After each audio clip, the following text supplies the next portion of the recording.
안녕하세요. 핵심 뉴스만 전해드리는 지인입니다. 구독과 좋아요는 제작자에게 큰 힘이 됩니다. 최근 몇 주간 HMM은 정말 고공행진해왔습니다. 이는 신조선 컨테이너선 투입이 3월 중으로 예정돼 있기 때문에 선반영된 결과라고 생각합니다. 이에 더해 펜오션도 나름 큰 상승을 했습니다. 6,000원대에 안착하기만 한다면 충분히 LNG 운반선 인수를 가속화하면서 새로운 매출원을 찾을 수 있을 것이라고 생각합니다. 이에 반해 대한해운은 특별한 원동력이었기 때문에 급등하는가 싶더니 여전히 3,000원대에 머물러 있는 모습을 보여주고 있습니다. 문제는 현대글로비스입니다. 한때 20만원을 넘어서며 다른 해운업체들과 마찬가지로 주가가 상승할 것으로 예상됐었으나 조용히 20만원 위아래에서 유지되고 있습니다. 왜 현대글로비스는 조용한 상황이며 어떤 시기가 와야 반등할 수 있는지 확인해 보도록 하겠습니다.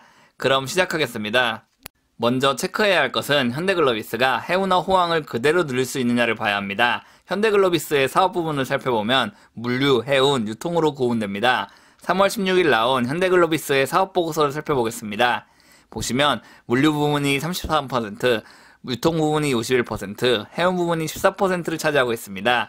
가장 비중이 적은 해운 부분을 보시면 벌크선 사업과 완성차 해상운송 관련 업무를 뜻합니다. 즉 로로선을 이용한 해상운송도 이에 포함된다고 볼 수 있습니다.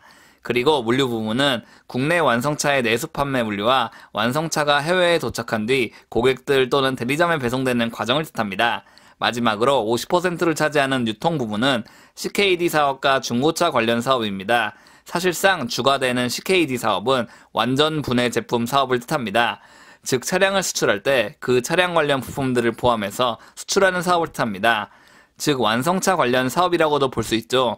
결국 현대글로비스의 물류, 유통, 해운 부문은 완성차와 밀접한 관련이 있기 때문에 해운 시황과는 큰 관련이 없다는 얘기입니다. 물론 여러 뉴스에서 2020년 전세계 자동차 시장이 침체됐음에도 테슬라는 잘 팔리고 현대차도 생각보다 잘 팔렸다는 기사를 보셨을 것입니다. 다만 현대글로비스에 집계된 자료를 보면 그렇지도 않습니다.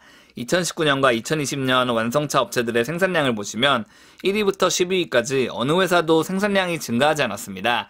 이 얘기는 현대글로비스가 아무리 선박을 잘 운용한다고 해도 완성차 이송 물량이 줄어들었다는 것이라고 볼 수 있습니다. 생산 자체가 많이 되지 않았는데 회사의 물량이 늘어났을 리 없기 때문입니다. 그런데 이 자동차를 공급하는 선사들을 집계한 자료를 보면 현대글로비스가 무려 전세계 2위라는 사실을 알 수 있습니다. 결국 현대글로비스가 2019년, 2020년 주가가 부진했다고도 볼 수 있지만 독보적인 자동차 해운 물류회사로서는 입지가 엄청나게 탄탄하다는 말입니다. 이는 자동차 시장이 더욱 커질수록 크게 이익이 다가온다고 볼 수 있습니다. 이에 더해 2020년 7월 폭스바겐으로부터 초대형 계약을 따낸 것도 분명 엄청난 이익으로 다가올 것입니다. 지금 자동차 업계는 테슬라가 전기차 시장을 휘어잡고 있습니다.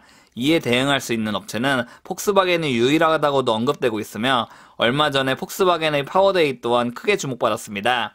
결국 앞으로 5년간 폭스바겐의 상당 물량을 현대글로비스가 담당하게 될 것이라서 폭스바겐이 선전하면 선전할수록 관련 계약은 연기되고 지속적으로 현대글로비스의 매출원이 될 수 있다는 말입니다.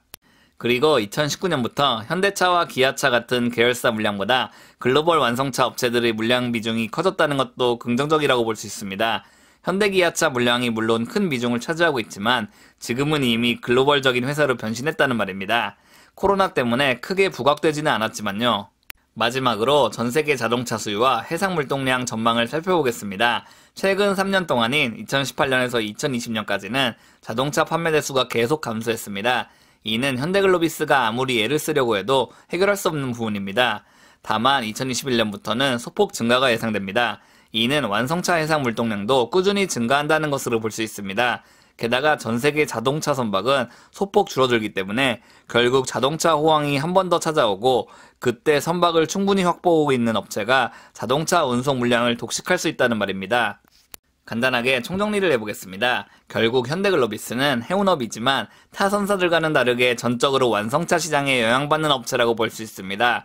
현대기아차가 잘 나가고 이에 대한 물동량이 늘어나야 되며 폭스바겐이 한 번 더 전 세계에서 활약해 물동량이 늘어날 때 현대글로비스가 주목받게 될 것입니다. 현재 테슬라는 물량이 많지 않지만 기가팩토리가 여러 개 지어진 후에 자동차 물류 라인이 어떻게 조성될지도 주목해야 한다고 봅니다. 즉 전기차 시장이 활성화돼 자동차 시장이 호황이 올 때 현대글로비스도 동반 성장한다고 볼 수 있습니다. 지금까지 핵심 뉴스만 전해드리는 지인이었습니다. 감사합니다.